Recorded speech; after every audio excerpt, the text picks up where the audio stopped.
The stock market, precious metals, and cryptocurrencies all rallied higher today as an expected imminent resumption of attacks by America and Israel against Iran were postponed again. The bond market has been flashing warning lights since last Friday, May 16th, when yields crossed the warning zone of 4.5%. This is the level that traditionally marks a pullback in risk on equities.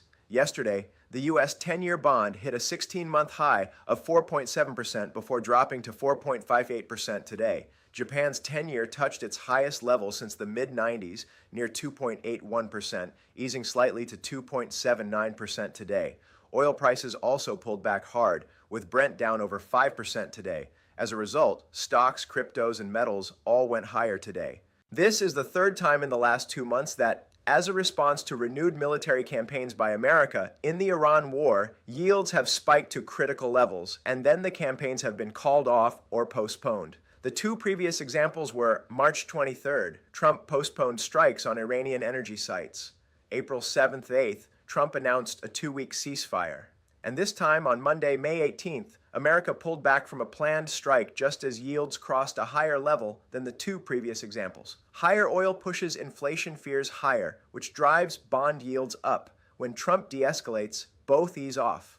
Markets are pricing in de-escalation every time the heat gets too high. Question is, how long does this pattern hold? I personally sold stocks on Friday as the critical levels in bonds were crossed and repurchased them again last night.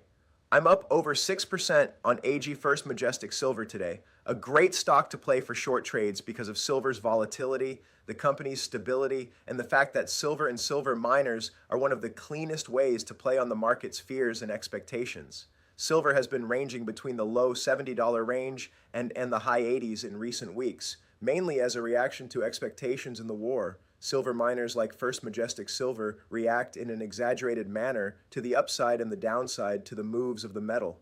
The stock is currently sitting 20% lower than it was last week. If you are interested in anything discussed in this clip, please like and comment. I'll be happy to reply to any comments.